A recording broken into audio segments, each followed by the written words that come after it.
Good evening, everyone, and welcome to our Power Podcast All-Star Live Stream Series.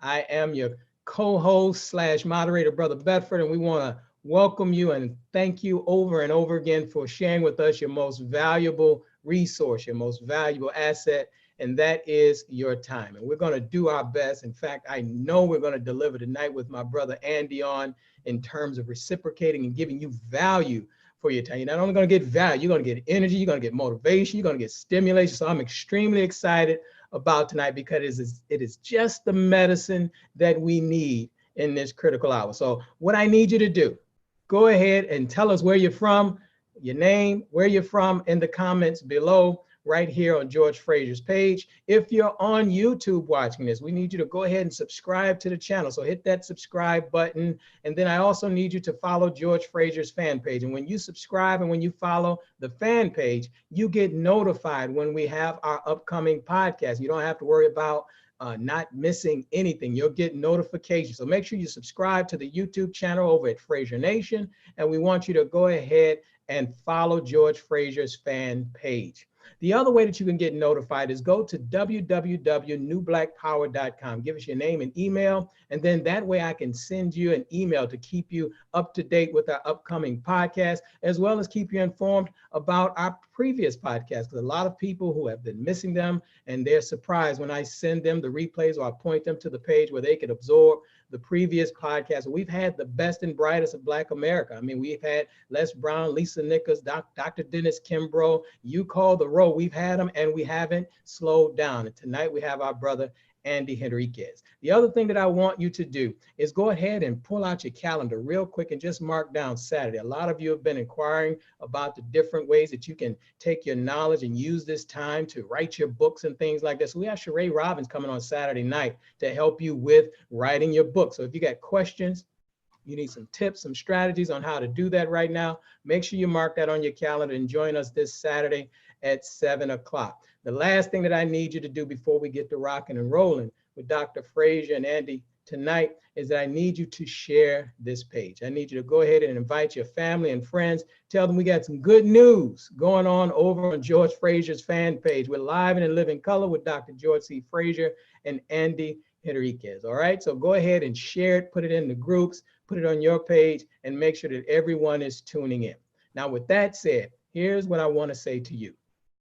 A lot of times we have an excuse of why we can't succeed, why we can't take ourselves to the next level. Most times, historically, we've been an ill-informed people. We haven't had the appropriate information.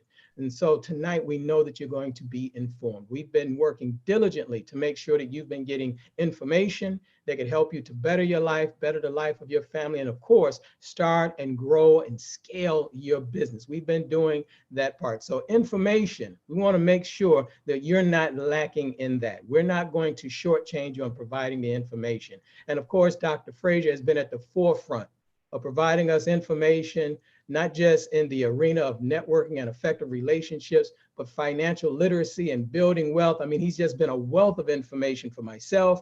And obviously you've heard everyone else who've come on to the program have talked about the way that they've been inspired and even aided by Dr. Fraser on our entrepreneurial journey. So without further delay, the man who's been a great inspiration and a father to many of us in the modern networking movement and building effective relationships, none other than the father of Fraser Nation and the founder of the Power Networking Conference, Dr. George C. Fraser. Good evening, Brother Bedford. Good to see you. Good to see you Good too, to hear Doc. you as usual. Thank you for that wonderful thought about what it takes to succeed. Very, very important. Hey, listen, I just have to be honest, brothers and sisters, I'm a little bit down.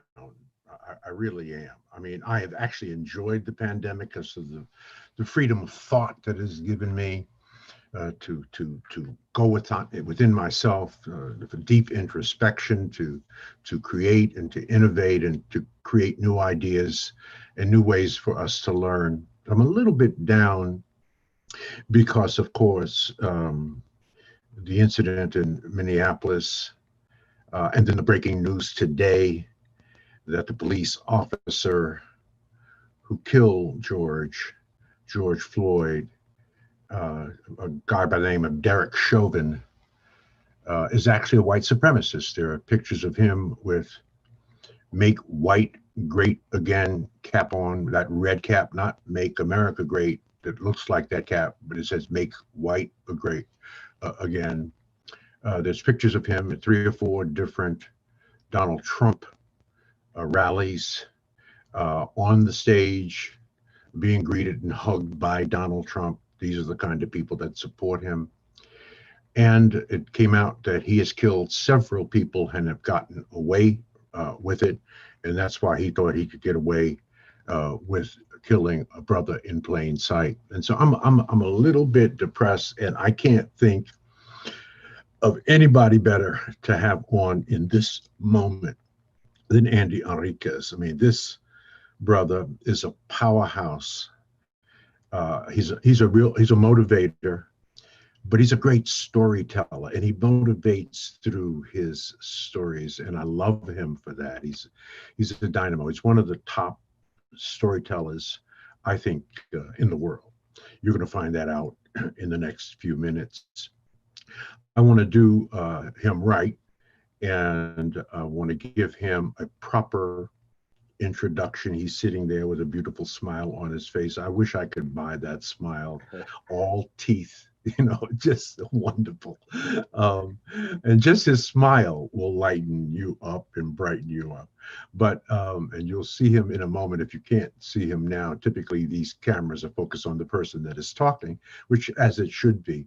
So let me give him a proper introduction by trying to do a dramatic read of his extensive, I'm going to truncate it a little bit, bio, but you just got to know a little bit more about Andy, and we'll take a little deeper dive in this bio. Andy helps leaders become influencers, communicators, and help them to increase their bottom line through strategic storytelling. That's a real art. Andy's philosophy is simple. The shortest distance between you and those that you are looking to influence is a well-told story. And that's why Andy's on a mission to teach leaders and change agents how to unlock the power of story. Known as the master storyteller, Andy's keynotes and trainings provide very practical and easy to follow strategies to leverage personal stories to have greater influence and to make more impact. If a high energy, interactive, thought-provoking, strategic storytelling experience is what you're looking for, that's what I'm looking for, then look no further. Andy Henriquez, you notice I rolled the R's, is your guy. He's your guy. Andy's past clients include Office Depot, Accenture, Southern Glacier, Pratt & Whitney, Bacardi, and NSA, NASA, just to name a few.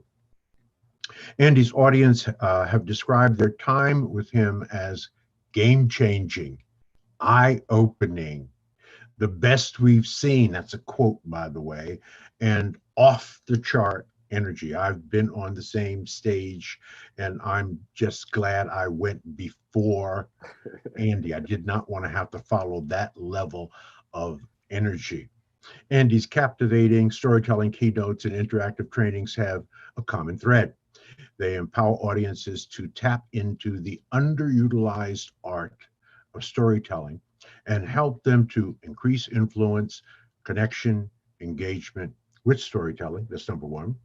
To make their content and ideas more compelling through storytelling. That's number two. To increase sales and conversion through storytelling. That's number three. And number four, use emotion-based storytelling to humanize their organization and brand.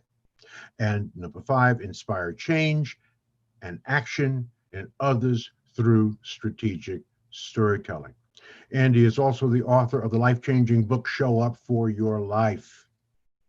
and has been featured in the Huffington Post, Black Enterprise, Entrepreneur, and has made several national television appearances.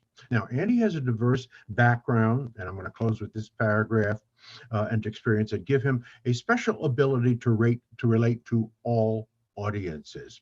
Andy was born to Haitian immigrants who came to this country in pursuit of the American dream. With the core values of hard work, discipline, and commitment instilled by his parents. Andy attended Florida State University, graduating summa cum laude in accounting and as a licensed CPA, so he's no lightweight. Andy worked for the prestigious accounting firm PricewaterhouseCoopers LLP, and after feeling a special calling on his life, Andy left his firm in 2004 to fulfill his destiny as a speaker and a coach. I welcome to our podcast tonight, our all-star podcast and all-star, Andy Henriquez. Andy, let people see that beautiful face. I love it. I love it. I love it. I love it. Thank you. First How you doing, my brother? I am doing fantastic, Dr. George Fraser. You know, I was sitting here and thinking about this. You know, I was trying to think about when I first crossed paths with you. And at the time, I was in the Les Brown Platinum Speaker Program, and Les Brown was coming to speak at Fraser Net. It was in Atlanta, Georgia. You had heavy hitters, Les Brown, Lisa Nichols, and somehow Les Brown, maybe it's because you trust him, somehow he convinced you to allow some of his speakers to be showcased. And I could tell you had a level of trust, but you would sit right there in that front row and you'd be like, man, Les, you better not, you know, I love my flock. You better not just let anybody up there. That's right. And we had Miles Monroe with us too on that particular time you were there. Right? Absolutely. Absolutely. So you had a master class of speakers being sort of judges, right? Were you nervous? Were you nervous, Andy? Absolutely, I was nervous. Yeah. You kidding me? Les is right there watching. You got Dr. C. Fraser right there. You got Lisa Nichols in the building. I was absolutely nervous. But what I want to say is this, is that I am forever grateful because, you know, it's people like, you know, Les Brown who are willing to pass the mic, and then people like you who are saying, you know what, I will extend my platform not to just anybody. They better have done the work, right? Because there's something about when you get within your presence, everybody knows you better bring your A game. There's a level of excellence and expectation that is there. And I just really think about just how grateful I am to have that platform. And I think about now as I begin to build my own platform, how much it means when someone takes the time to extend their platform to you. So I just want to say thank you, thank you, thank you, because I know it's not just me. There are so many other speakers, coaches, entrepreneurs that have gone on to do great things that if you go back and you look at their lineage, they really got their start or their opportunity to step foot on the platform at FraserNet, you know, because of the amazing Dr. George C. Fraser. And so I thank you so much for opening that door, for giving us that opportunity, and for continuing to really raise the bar so that all of us would know that, you know, average wasn't going to cut it. We know that for sure when it comes to you. Average is not going to cut it. And so I just want to say thank you. I'm grateful. I'm humbled. I'm honored to be here on the podcast with you. Well, thanks, Andy. I deeply appreciate that. I said to someone just the other day, because they made a comment, something similar to yours, not exactly, and they said that they wanted to please me, that their fear was that they would not live up to the standard of the importance or magnitude of the platform on which I allowed them. And I smiled and laughed and I said, you know what? I never thought about it that way. But if pleasing me helps people to raise up their game, then I want to be pleased, right? I want to be pleased. I want to be able to say to them, I'm proud of you. And they want me to say to them that I am proud of them, right? Yeah. So that's not a narcissistic thing or an egotistical thing. It is just doing whatever we can as leaders to help raise the game, raise the standards. Andy, you're going to be talking to us today about cashing in on your story, Yes. but I think it's only right that we also get into a little mindset and encouragement, since you are one of the great motivators around. And we're all a little bit depressed right now. Black people are not feeling their best.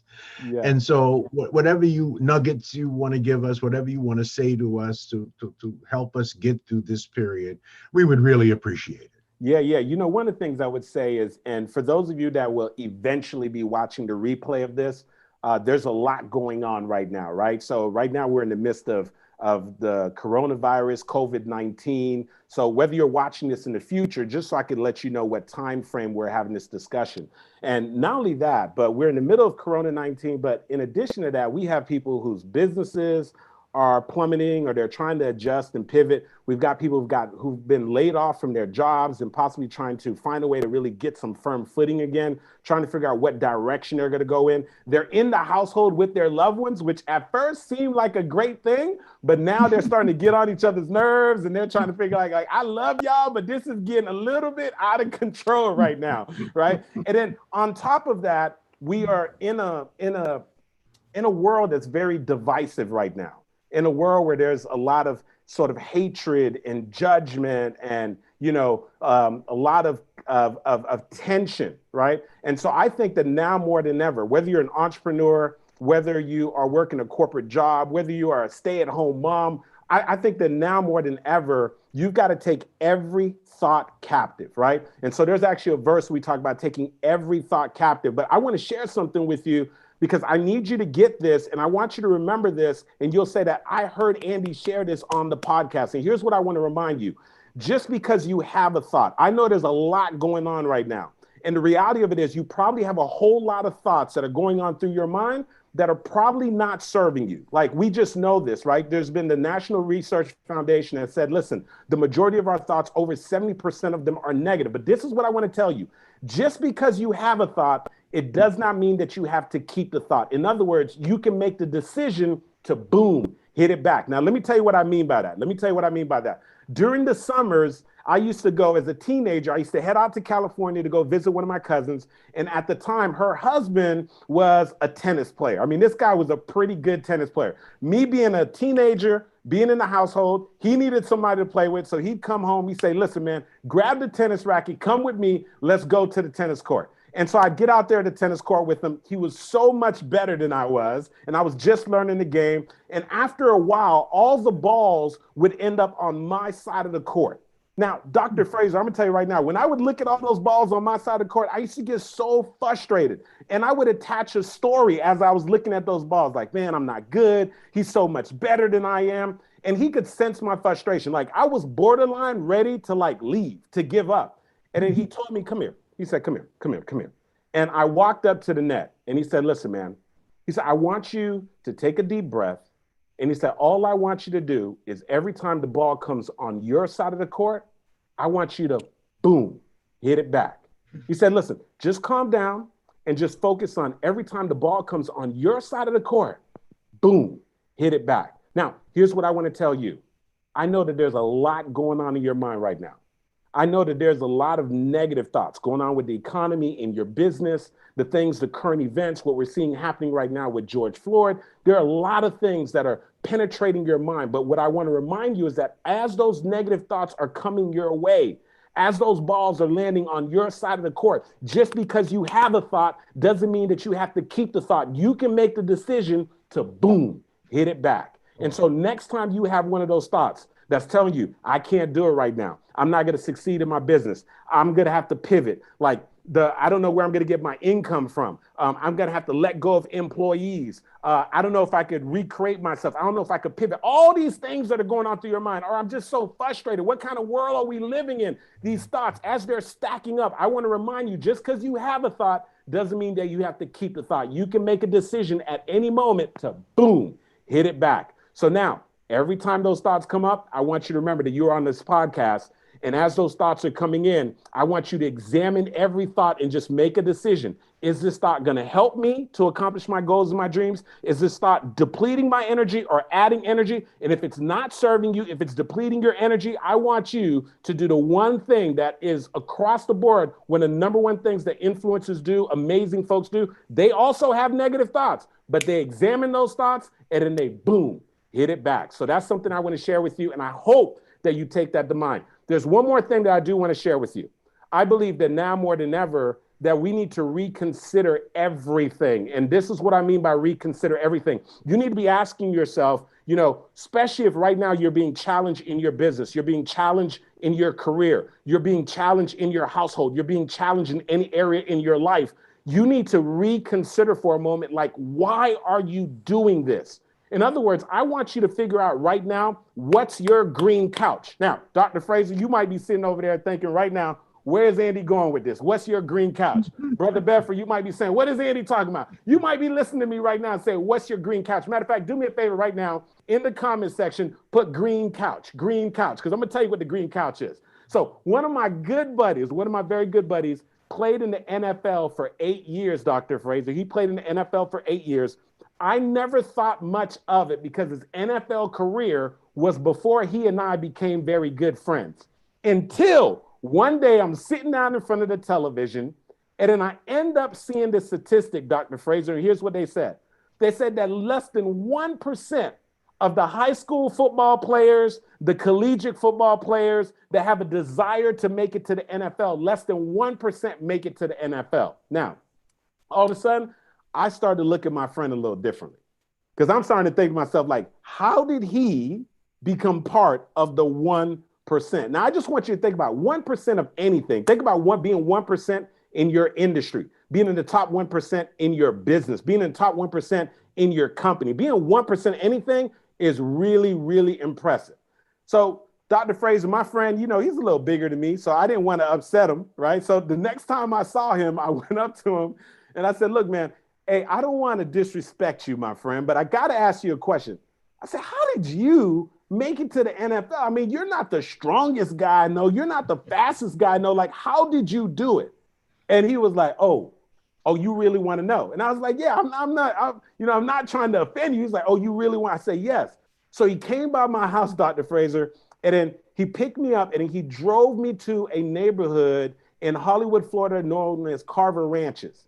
And then he drove around this block and he showed me this fourplex building. And then he pointed at one of the units. He said, you see that unit over there? I said, yeah, I see it. He said, that unit right there, he said, I used to live in that unit over there with my mom and my 3 brothers. He said, but that unit, it was really small, man. He said, it was just over about 600 square feet. It had 2 bedrooms. He said, me and my brother Mike, we shared a room. He said, my brother Ernest and Stanley shared another room. And he said, Andy, and he got emotional. He said, man, for 18 years, my brother, I watched my mom make the ultimate sacrifice, and she slept on the same green couch in the living room. He said, man, my mom used to sleep on that couch so often and so long, man. He said that the couch started to cave in. He said, me and my brother, we used to run to the local grocery store and we would get cardboard boxes and we would bring the cardboard boxes. We would put it up underneath the couch so we can prop it up. And he said, I watched my mom year after year complaining about her back hurting. Year after year, I watched my mom's legs hang off of the couch because the couch wasn't even long enough. And he said, Andy, man, I'm going to tell you something. He said, one night I got up. And he said, I was going to the kitchen. He said, we ain't have nothing to eat, man. I was just going to the kitchen to go in there. And he said, I walked out and I saw my mom sleeping on the couch. And I could tell that she was in a lot of discomfort and pain. And he said, Andy, I stood over my mom. And he said, I just thought to myself, one day, I'm gonna get my mom off this couch. He said, now I'm gonna tell you something, bro. He said, I didn't know how I was gonna do it. When I said I'm gonna get my mom off that couch, dude, he said, I did not know how I was going to do it, but I said that I'm gonna get my mom off the couch. And he said, at that time, there wasn't businessmen in my neighborhood, my brother. There wasn't these successful corporate guys. At that time, the only couple guys I knew that made it out the neighborhood, they played football. And he said, Andy, I was playing football at the time. And he said, at that moment, everything changed. He said, I would show up 2 hours early so I could go ahead and get some extra reps in. He said, when I got in the game and I was frustrated and I was tired, he said, I would stay in the game and keep practicing, keep working hard. He said, I made the commitment to outwork everybody. When practice ended, I would stay an additional 2 hours and keep putting in reps, keep making things happen. And he said, man, that work ethic, that commitment got me a scholarship to the University of Florida. He said, now I wish I could tell you everything was good after that. He said, nah, man. He said, when I got there's a gentleman by the name of Emmitt Smith. You may have heard of him. He said, I was sitting on the bench. I was waiting for my time. I was waiting for my opportunity. He said, man, there were times I was sitting there. I said, did I make the right decision by coming to this school? He was saying, I wonder if I'm gonna ever get my play time. He said, but every time I thought about giving up, I kept thinking about, I got my mom sleeping on that green couch. And he said, finally, his opportunity came. They called him into the game. The guy in front of him got hurt. And he said, man, Andy, when they called me, they had no idea, man. They thought I was just stepping foot on that football field, but they had no idea that back in Carver Ranches, that in our unit back at home, I had a mama sleeping on that couch. My friend's name is Eric Rett. He would go on to break every rushing record at the University of Florida. And in 1994, he was a second-round draft pick. And the first thing he did, Dr. Fraser, with that signing bonus was drive down to Plantation, Florida. He bought his mom, who was in Carver Ranches in that little fourplex, a 4,000 square foot home, 3-car garage, and most importantly, a big king-size bed. And he got his mom off that couch. And so here's what I say to you right now, Fraser Nation, you got to find your green couch. You got to find the thing that's going to make it worth it for you, so that you look at this coronavirus, is this just a temporary setback? Because the thing that you're going after, it is so big, it is so important to you that this means nothing. It's just a temporary setback. And so I know right now, listen, I'm telling you, I know, I consider myself a half full kind of guy, a motivated kind of guy. Dr. Fraser and I was talking to Dr. Fraser earlier. He said, listen, man, Andy, I've been enjoying this thing. I've been enjoying this time off. I'm constantly running. But you know what? I'm still feeling a little down right now in the midst of everything that's happening. And so I understand that even if you're a positive person, I understand that even if you're a glass half full kind of person, that right now your mind may waver. It happens to the best of us. But I want to just remind you 2 things. Number one, just because you have a thought doesn't mean that you have to keep the thought. You can, boom, hit it back. You have that right. You don't have to hold on to that thought. The scripture talks about you take every thought captive, every thought. Any thought that doesn't serve you, boom, hit it back. Then the other thing is, if you're trying to figure out how to get through this, let me tell you, that positive thinking, affirmation, no, you better find a compelling reason. Find your green couch so that when things come up, you're saying, listen, my reasons are so big, this can't stop me. It's an inconvenience. I would rather not be in the middle of this, but my reasons are so big that I'm going to push forward. So discover and figure out what your green couch is. And those are the things that I would tell you, that those are the things that I revisit during this season, to remember when I have those thoughts, and I have them too, is to boom, hit it back. And the second thing is, when I find myself getting a little, disoriented and trying to figure out, I remind myself of what my green couch is, so that I'm willing to pay the price and be able to make this thing happen. And I'm inviting you to do the same. If you got some value from that, do me a favor right now in the comment section, say, that was for me. That was for me. Dr. Fraser, we had to give it to him because I know they needed that. That was awesome. I wish we had an applause button, right? We would be hitting the applause button. We're going to make sure we're going further. George. We're going to have an applause button so that we can have a big crowd applaud that. Well, that was certainly a mic drop moment. That is. And we rank our speakers by the number of mic drops they get during their hour. That was huge, Andy. This may be the first time that some people may be meeting you, and I want you to tell them a little bit about your story. Yeah. Right. Yeah. Your story. I've never heard a person tell the story of another person, a good friend, as well as you told that story. It was like it was you, right? Right. It was so full of emotion and full of sincerity and full of energy. That was powerful. But let's tell them a little about your story. Yeah, yeah. And so like Dr. George Fraser read at the very beginning, my parents are originally from the poorest country in the Western Hemisphere. My parents came from Haiti. And one of the things they told me, Dr. Fraser, they said, listen, young man, the key to success in this country, you got to go to school, get a good education, and get a good job, right? So I followed the script. I went to school at Florida State University. I don't know if there's any Knowles watching this. If so, go Knowles. I got my undergraduate degree in accounting. I actually graduated summa cum laude, which probably means I spent a little too much time studying when I probably should have been hanging out with my fraternity brothers. Kappa Alpha Psi, shout out real quick, right? And then I ended up staying and getting my master's degree in corporate accounting.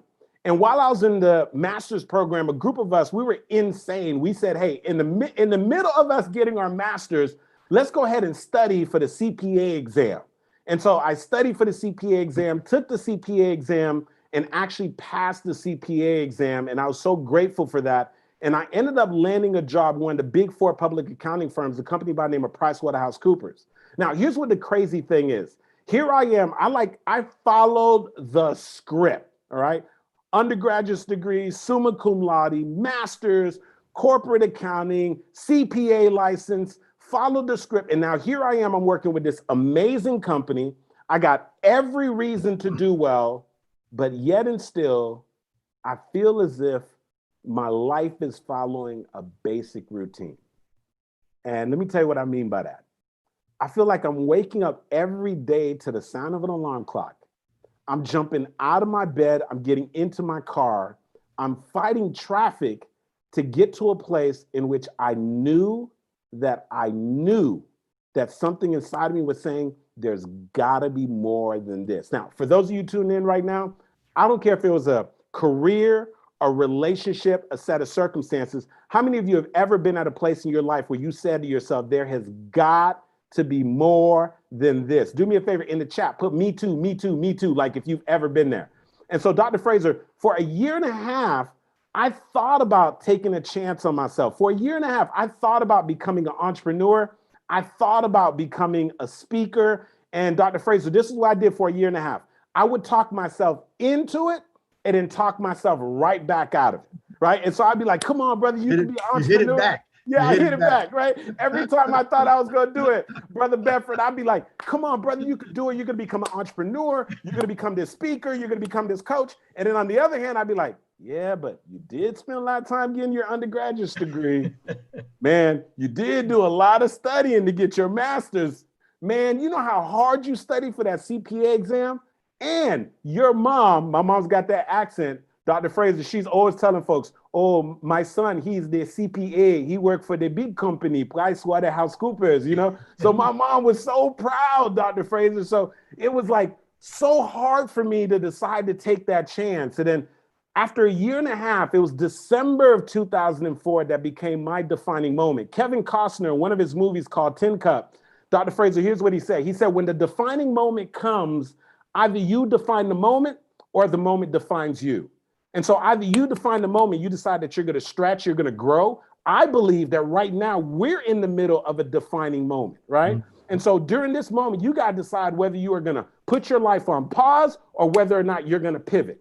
You got to decide whether or not you're going to skill up and make some things happen, which is why, as you're listening right now, you absolutely have to make sure you're at PNC 2020, because this is about to be the time of great separation. It's going to be the difference of what you're doing during this particular season. And so this is a defining moment. So for me, that was a defining moment. I had to make a decision whether I was going to surrender to my fears or if I was going to start going after my goals and my dreams and so forth. And that's when I finally built the courage. And I walked into the office of HR. Her name was Tammy Klein. And I turned in that letter of resignation. And that's when the journey began. And that's when I went all in with going after my goals and my dreams, started going to seminars and workshops, attending things like Fraser Net, which is now PNC 2020, so I could get in front of the most brilliant minds, so I could get in front of the best speakers so I could get in front of amazing people that would fill my cup and give me the skills, the strategies, and the mindset so that I can plunge forward and go after my goals and my dreams. And since that time, I'm so grateful to have made that decision. It's been quite a journey. But today, as Dr. Fraser was saying, I have clients like Bacardi, Office Depot, Accenture, Pratt & Whitney, NASA. You know, I've been in Huffington Post, Black Enterprise. And I don't share any of those things to really impress you, but just to remind you, you're looking at a guy who's a former CPA. CPAs aren't known for being great storytellers, okay? They're known for being good number crunchers. So I share that with you because I want you to understand that ability to communicate, the ability to be able to share and tell stories, which we're going to be pivoting to next, is I want you to know that is a learnable skill, right? But you just have to take the time to get in the right places so that you can actually learn those skills. And that happens to be the thing that I'm going to be talking about when you come out and join us at PNC 2020. If you haven't already done so, you better make sure that you get the link, you get your ticket, you secure your spot, right? I don't know what you're waiting for if you haven't already done that. But when you're there, not only will you be hearing from me on really how to cash in on your stories, but other amazing, phenomenal speakers and thought leaders, and be able to get within a community of individuals that have made a decision right now that during this season, that instead of just pausing, that they're going to pivot, that during this season, as opposed to just trying to survive, that they're actually going to thrive. And so for me, everything changed when I decided to take a chance on myself. And I decided to do the work. And make no mistake about it, I have had to put in the work. It is a journey, and I am still on that journey. I'm an eternal student, which is why I'm always trying to seek and find opportunities to get in front of the greats like Dr. George Fraser and like all of the amazing folks that he brings in, like the Les Browns, the Lisa Nichols, the Della Toros, and all of the amazing folks that come in. The Dr. Willie Jollies. I mean, we could go on and on and on and on, you know, of all the individuals that are able to equip you, motivate you, inspire you, and most importantly, give you the skills so that you can start positioning yourself to the next level. Andy, that it's amazing. You went from a CPA, one of the high professions. It's right up there with medicine, law, right? Yeah. It's the epitome of accounting, a CPA. Yeah. And you went to a motivational speaker. I mean, you're talking about something that is diametrically opposed, but what I know exists within the disciplines that you have to learn to pass that awesome exam and to practice your CPA profession. As you transition, there must have been some transferable skills. What were the transferable skills from a CPA to a motivational speaker? What were those skills? Yeah, so I tell you this. So what's interesting is there are some people who can display a skill, but they're not the best at being able to teach someone else on how to possess that skill.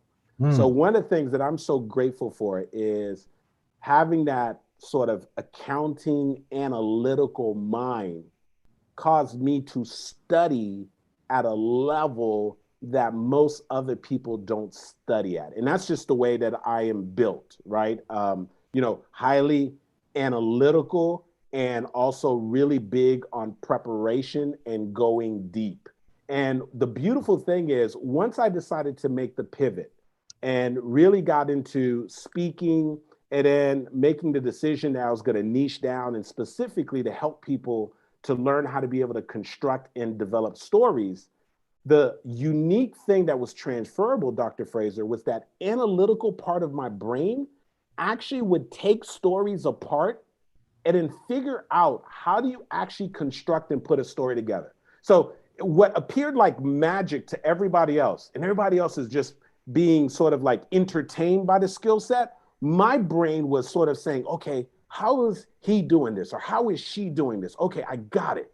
So they've got a certain structure on this story. Okay, they're using bridges. There's certain places that they're using to be able to enroll and connect the audience. Oh, I got it. There's a universal theme in the story. And so that way they can get other people, even if they don't have a similar experience, They can connect to the theme. Got it. I can get them. So what happened is that analytical part of my brain, which is what really has allowed me, as many people would say, to be a master storyteller. But it's one thing to be able to be a great storyteller, but the thing that I'm most proud of is my ability to take somebody that no matter where skill level they're at or what kind of storyteller they believe that they are, everything from the attorney to the lawyer to the doctor to the coach to the speaker, to be able to transfer that skill set, because they're always trying to figure out, oh yeah, right, Andy, you're going to be able to tell me how to tell my story. Seriously, man.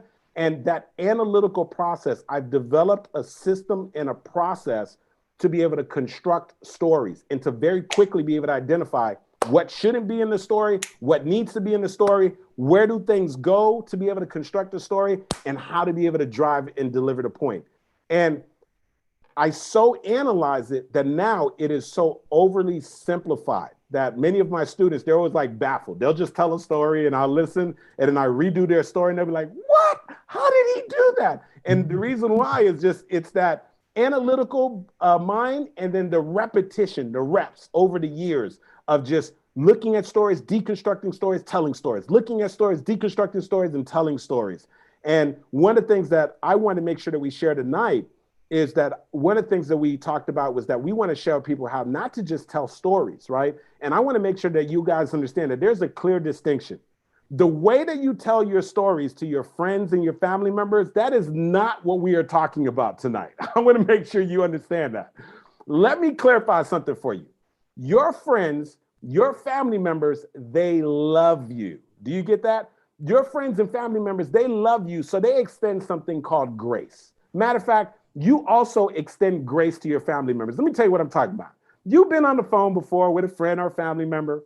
On the phone, they called you up and they started telling you a long-winded story. And then this happened, and then this happened, and then this happened. And because you love them, you went ahead and put the phone on speaker. And in the meantime, you still doing something else. You're washing the dishes, you're getting your clothes ready for the next day. And as they're talking, you're like, uh-huh. Yeah. They're like, you listening? Yeah, I'm listening. Uh-huh. Yeah, I'm listening. You listening? Yeah. Uh-huh. Keep going. And you let your friend keep going, or the family member. Now, listen, if you met, because I know who is in the Fraser Nation, okay? If that person met you in the business world, you wouldn't have it. You wouldn't even give that person 2 minutes. Do you hear me? Because you value your time so much. But you extend grace to your friends and your family members. Now, let me tell you where that becomes a problem. You start thinking that it's okay for you to tell stories like that when it is time for you to conduct business. And so now you're sitting across from a prospect.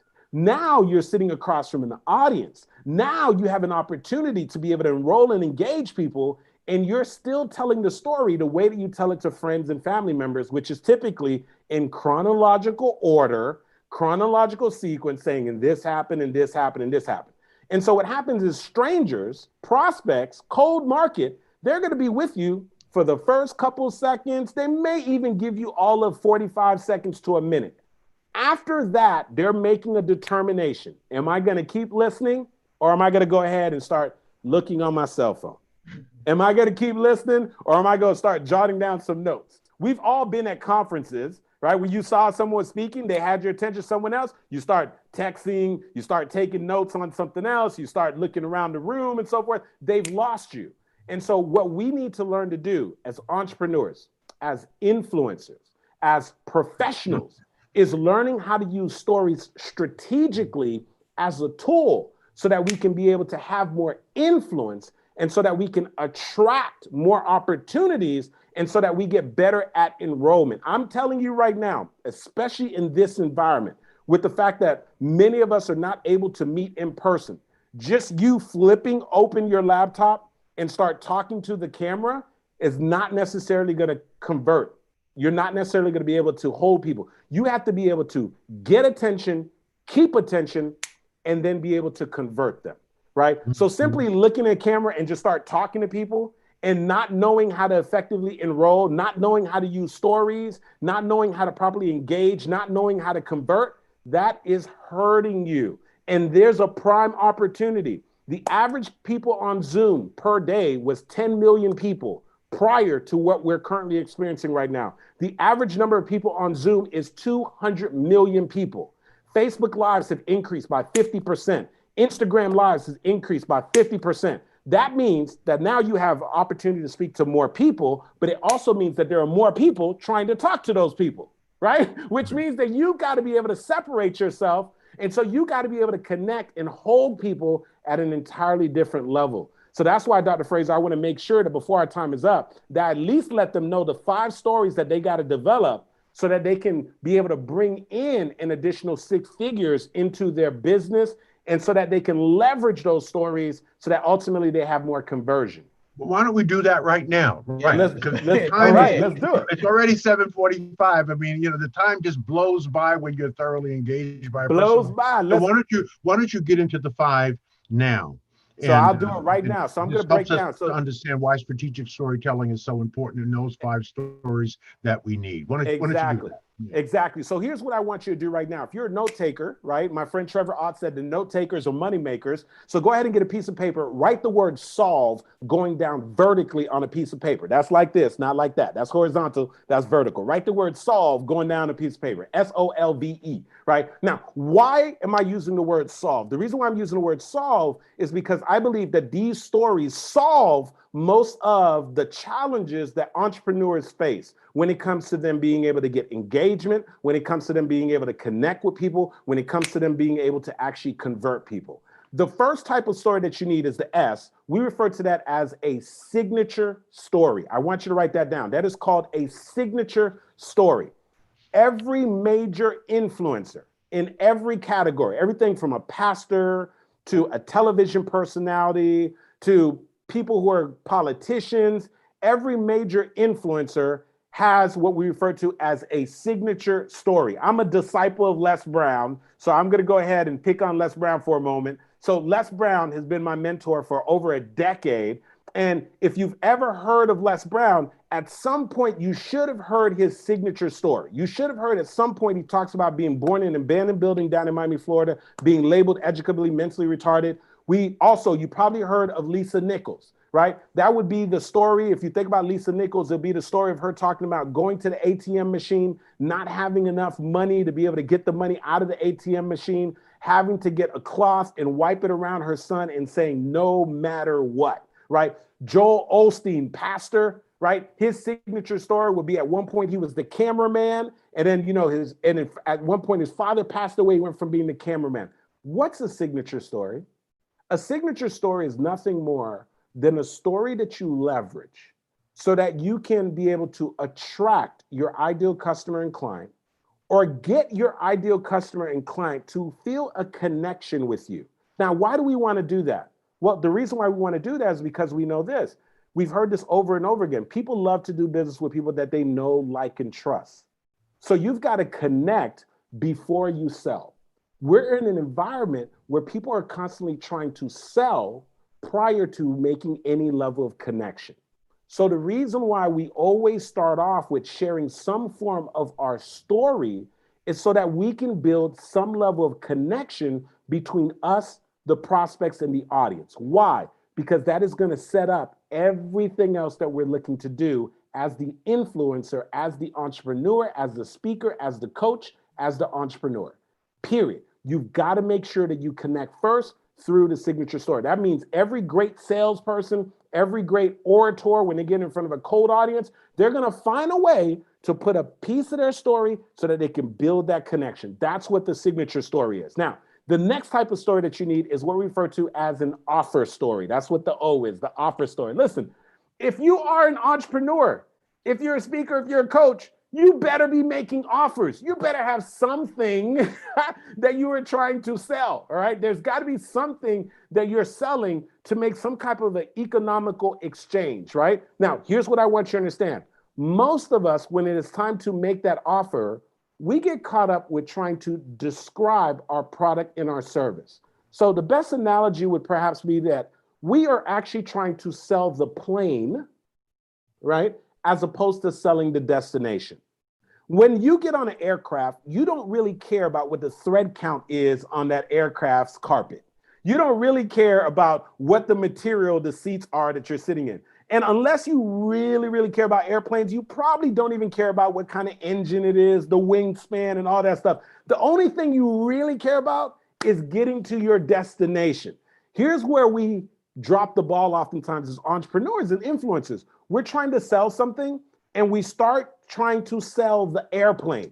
So if you're a coach, you're like, we're going to be doing this many phone calls. You're going to get my workbook. It comes with 6 modules. And so you're sharing that with people, but that's not really the reason why they're buying. Do you get that? And so what happens to so many of us, we get so caught up with selling the airplane, we forget to sell the destination. An offer story is a story that you share that allows your prospect and your client to see the value of your product and your service, to see the destination, so that when it is time for them to make a decision, they don't hit you with, oh, let me think about it. Oh, let me get back to you. Oh, that's really interesting. Thank you. I'll get back to you. And the reason why they normally say that, it means that you didn't do a good enough job of getting them to see the value. And oh, by the way, please don't let yourself off the hook by saying, oh, they don't have the money.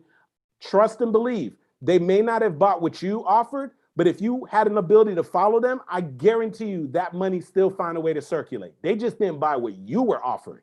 So how do you stack the odds in your favor? You develop an offer story. It's simply a story that allows you to get them to see the value of your product and service, or it creates a sense of urgency so that they'll make the decision on the spot, as opposed to saying, I'll get back to you later. That's what an offer story is. A lot of times when I'm standing in the front of the room and I'm about to make an offer and I'm asking people to enroll in coaching, I share a story about when I was going to enroll in coaching, how I was afraid of the dollar amount, how I was trying to avoid making a decision, and how I finally overcame that and the results that produced. What am I doing? I'm forward pacing. I'm mirroring what I know they're experiencing. I know they're going to be fearful. I know they're going to start making excuses. I know that they're going to be second guessing. So I share my story so that they could see that I was exactly where they were, but then I help them to see how it paid off for me and plant the seed that, hey, perhaps this might pay off for you, which moves them towards the decision. We call that an offer story. The third type of story, the L, is what we refer to as a landing story. Landing story, landing story. You guys put that in the chat right now. L, landing story, landing story. Now, what is a landing story? Every single one of us as influencers, you should have content, things that you share with people, right? But here's what I want you to realize. At one point, there used to be an expression that said content is king. The reason why is it took a lot of years for you to accumulate knowledge. And also you did research, and what made you special was that you had knowledge that no one else had. Well, can I share something with you real quick? If content is king, Google killed the king. I want y'all to write that down. If content is king, Google killed the king. Do you get that? Listen, you can take my topic, you can take your topic, you can take anybody's area of expertise, go into Google, put it, you will find more information than you could process in decades. Do you get that, right? So it's no longer your content that separates you. So what makes you unique? It's when you take your content and then you put it within the context of an actual story. Once you put it in the story, everything changes. Dr. Fraser, I think I remember the time when you were sharing the story about that expensive jacket that you got. Remember when you shared that, right? So even though someone may be making a similar point, they don't have that story, Dr. Fraser. You follow me? So that story is what makes it unique. But what are the other benefits? When you put it within the context, there's also studies have found that it makes it 20 times. Jerome Bruner, who's a cognitive psychologist, one of the most quoted ones, when you put it within the context of a story, when you put it within the context, it becomes 22 times more memorable. Listen, if they can't remember you, they can't buy from you. If they can't remember you, they won't refer you. And so we want to become masterful at sharing things that is not just data in their brain, but putting it in a story so that even when we leave, they remember stuff like, boom, hit it back. They remember stuff like, the green couch, right? You may not remember the solve formula, but you will remember that green couch story. You will remember, boom, hit it back. It's the way your brain is programmed. We call that a landing story, all right? Landing story. The V, y'all ready for the B? Hey, put it right now in the chat. I'm ready. I'm ready. I'm ready. I'm ready. I'm ready. Say I'm ready. I'm ready. Right there. Put it in the chat. Right. So the V is what we refer to as a value proposition story. Value proposition story. You say, well, Andy, what's a value proposition story? A value proposition story is a story that you share early in your presentation. And keep in mind, when I say presentation, this means either in front of an audience or even one-on-one, to get whoever you're speaking to buy into your big idea. So let me tell you what I mean by that. A value proposition story is a story that you share so that you can get your prospect, your audience, to see the value of what you offer. So in other words, if you were a realtor, a value proposition story would just be a story that you share to get them to realize the value of using a realtor as opposed to going for sale by owner. So for me, when I'm delivering a keynote specifically on storytelling, because that's typically what my keynotes are going to be on, I open up with a story about me getting my very first vehicle, right? And so I talk about how I got my first car. I wanted to drive my first car really, really bad. And my mom wouldn't let me drive the car until I first got a job and I'd be able to pay for the insurance. And then I talk about in the story, I'm not going to give it away, how I talk about in the story, how I end up sharing a story, and that story allowed me to finally be able to influence the decision maker. Now, the reason why I share that story is so that when my audience is sitting there early in my presentation, they're like, oh my gosh, he's so right. Stories can influence people. Stories can separate you from the competition. You know what? On second hand, now that I think about it, stories are great. If I get them to buy in that stories are great tools, as I continue to teach them, they're going to follow along. Let me tell you the mistake that many of us make. You're going into what you have to offer and you don't get the buy-in early enough. So you have 45 minutes to speak, 30 minutes to speak, 20 minutes to speak. You're well into your presentation and the person is just now starting to buy in that, you know what, maybe I do need insurance. Maybe I should get a coach. By that time, you got 10 minutes left in your presentation and it's too late because 20 minutes before that, they were still trying to figure out if they're going to buy into what you have to share. So if you put a value proposition story, you get them to buy in early. If you get someone to buy in early, that means they're with you, not just towards the tail end of your presentation, they're with you the whole time. That's what we call a value proposition story. It sets everything up. You better get yourself a value proposition story. And the final story, the E, you guys ready? You guys put in the chat, I'm ready, I'm ready, I'm ready. Put in the chat, I'm ready, right? So the final story is what we refer to as an expert story. Now, I want you to understand something. This is what an expert story is. Most of us, when we're trying to position ourselves as an expert, we are relying on our bio. Now, Dr. Fraser was so kind to take the time to read my bio. Now, but I will tell you this, that unfortunately, most people don't really care about your bio. So if I was coming to the stage and Dr. Fraser was reading my bio, in that moment, we could all stop and pause and look around the room and see how many people are really paying attention. You may hear something that grabs your attention like, oh, he's a CPA, my father's a CPA. Or he went to Florida State, oh yeah, go knows. But outside of that, it's like, okay, cool. It sounds like the guy's done some stuff, right? So no one really truly cares about your bio. So we lean too heavily on our bio. So although someone may read your bio, that does not relieve you of taking the time to share your story. So you notice Dr. Fraser, he read my bio, but he still took the time to say, you know what, Andy, there's some people who don't know you. Tell them a little bit about your story. Most of you, when you started to build a connection point with me, was when I took the time to tell my story. Was when I started talking about, you know, I followed the script, I did everything. And this was the moment that I got the total buy-in.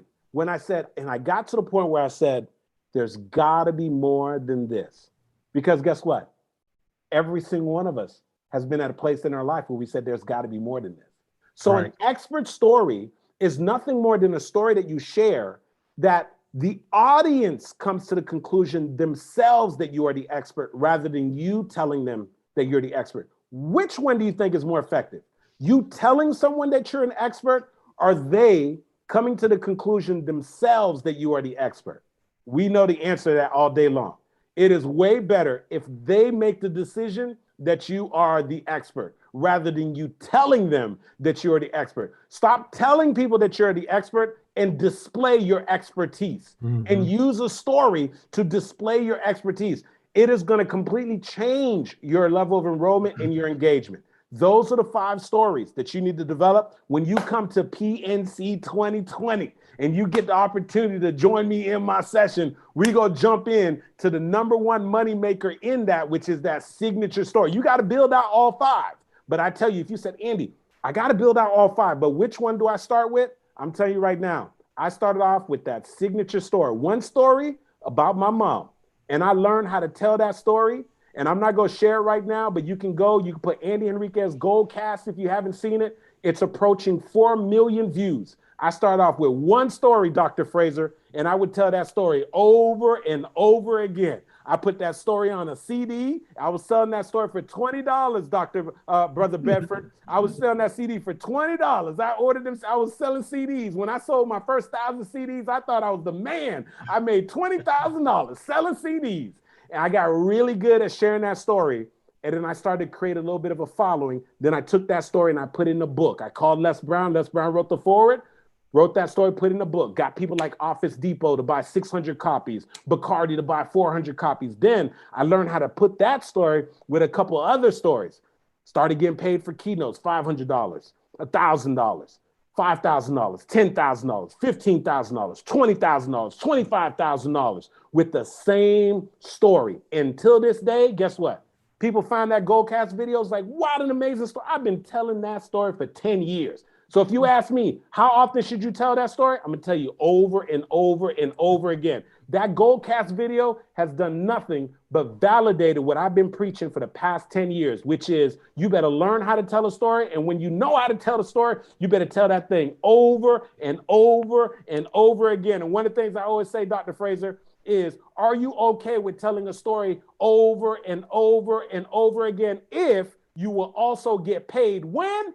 Over and over and over again. You better learn how to cash in on that story, baby. That's right. Amen. Oh, wow. All right. So now we're going to ask you to tell us the story. Why is it important for people to attend the Power Networking Conference, the PNC conference? Tell our story, and then I'll make an offer that they can't refuse. Absolutely. So I'm going to tell you right now. So during this particular season, I want you all to understand there was already a great divide between the have and the have-nots. I want to make you understand that COVID and what we're experiencing right now, that divide is only going to get bigger and bigger.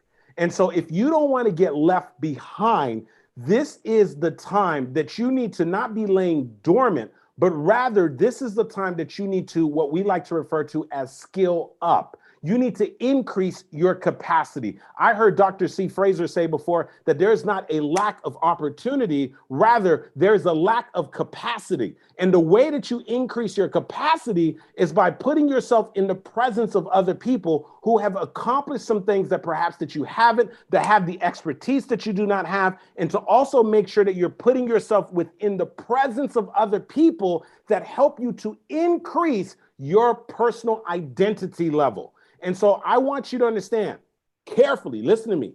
This is not the time to start taking it easy. This is not the time to start relaxing. This is not the time to start buying into, oh, I'll just do that next year. Like I've been watching people, they're like dismissing 2020. Like, what are you talking about? There's still so much left in 2020. And what appeared to be constraints are really hidden opportunities. You got to find the gold in the chaos. And the way that you're going to do that, listen carefully, is by making sure that you put yourself in environments where you are going to learn, you're going to stretch, and you're going to grow. And that's why I'm telling you that there is no better place that you need to be as we move forward this year and we get closer to October. There's no better place that you need to be than at PNC 2020. And me knowing Dr. C. Fraser, even though he doesn't have to do this, I know that he's going to go ahead and make you an offer you can't refuse. But I want you to also understand this. When an opportunity presents itself, you got to make sure that you take advantage of that opportunity before that opportunity goes away. But not only that, it tells you everything that you need to know about yourself. There's something called the law of diminishing intent. I'm going to stop right after I tell you this.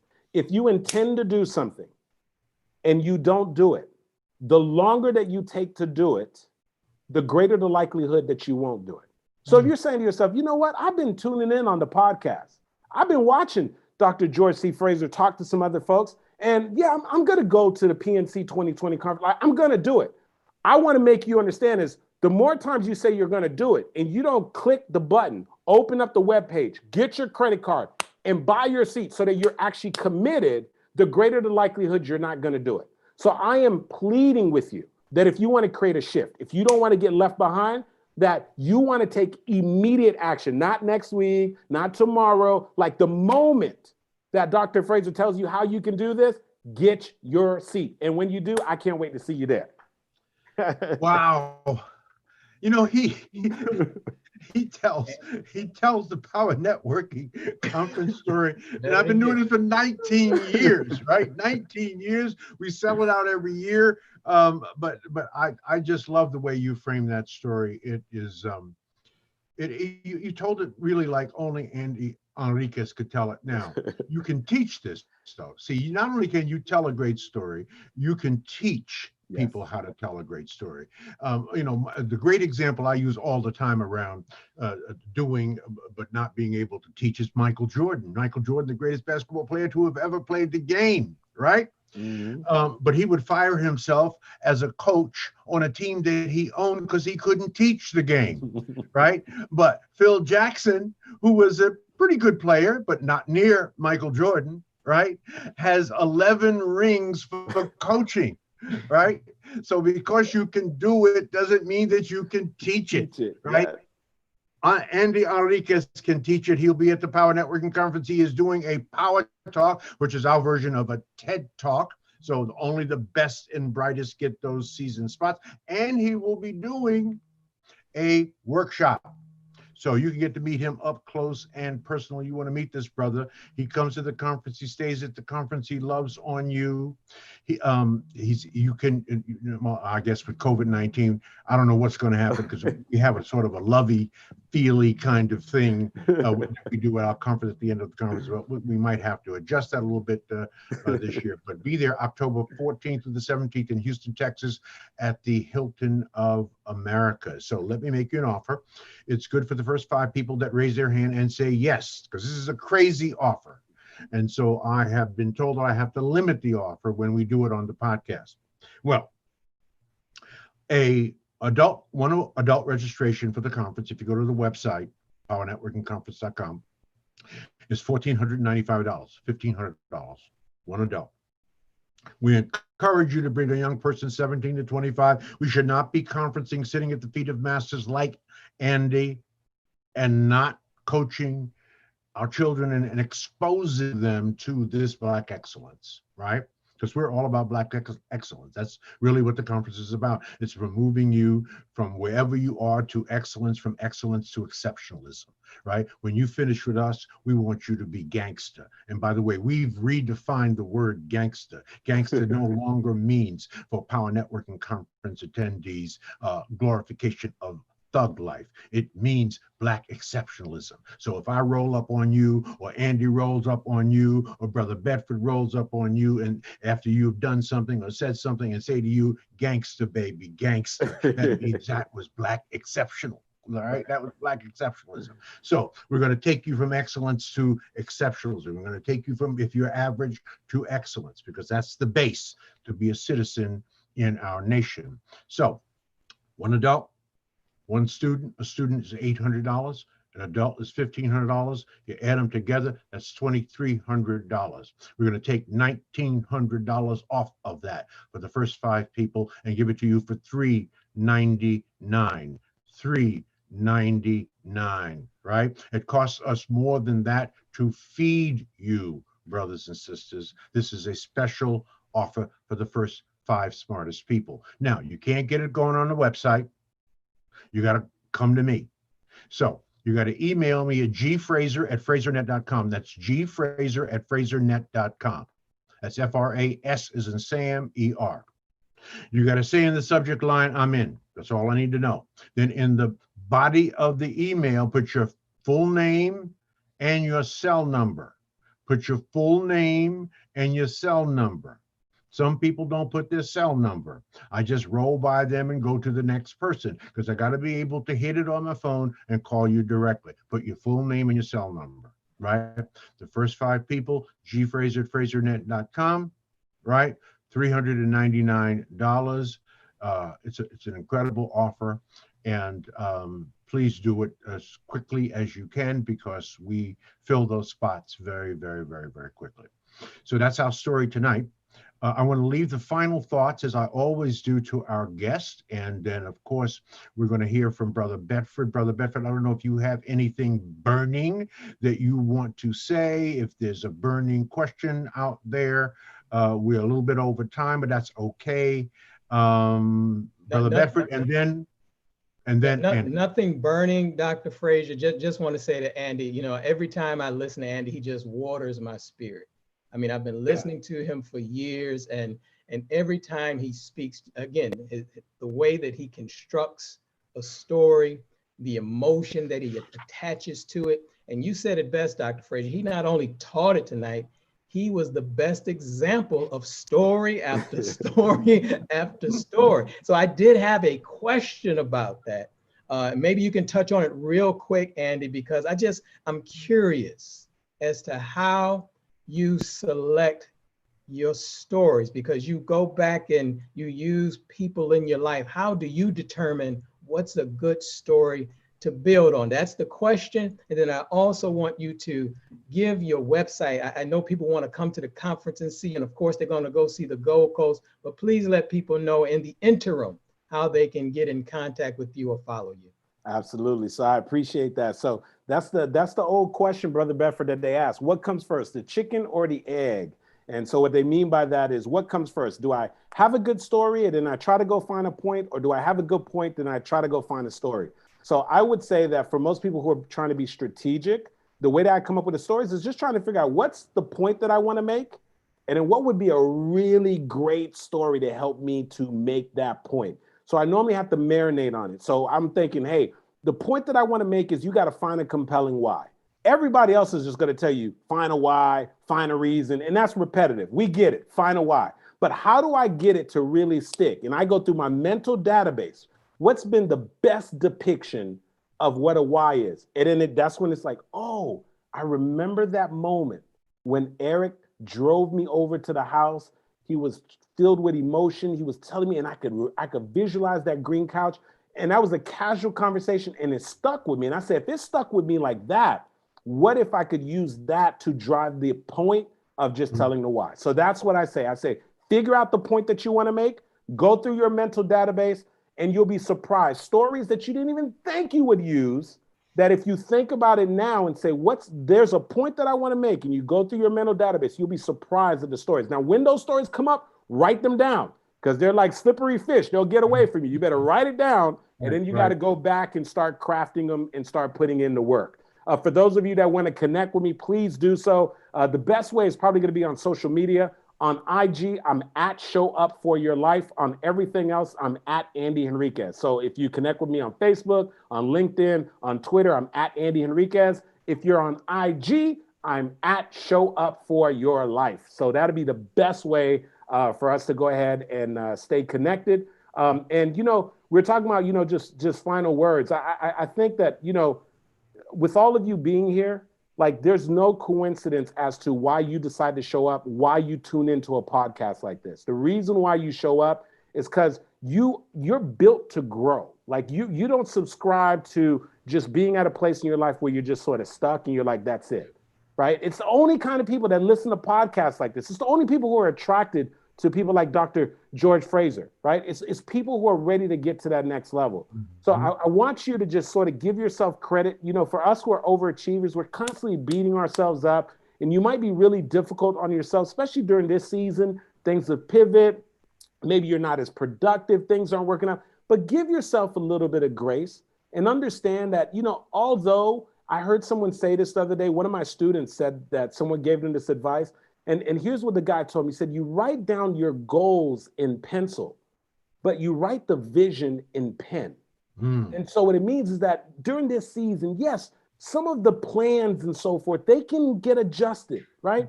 But remember, the vision, the destination stays the same. And as long as you hold on to the vision, it's okay if you have to pivot right now. It's okay if you have to make those adjustments.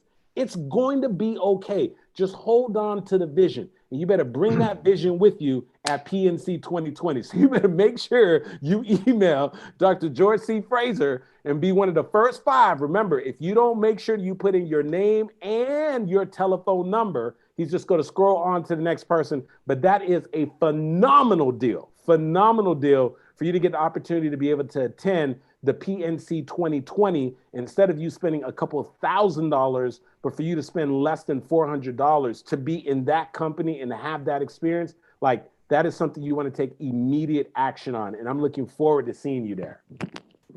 That was awesome. Wow, this was a mic drop evening. God bless you. Thank you so much, man.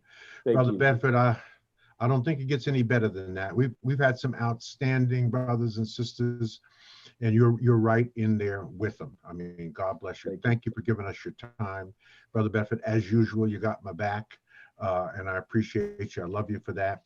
My closing thought for this evening is fairly simple. The same boiling water that softens potatoes hardens eggs. So it's not your circumstances, brothers and sisters. It's what you're made of. Put that in your pipe and smoke it. We'll see you on Saturday. Love you.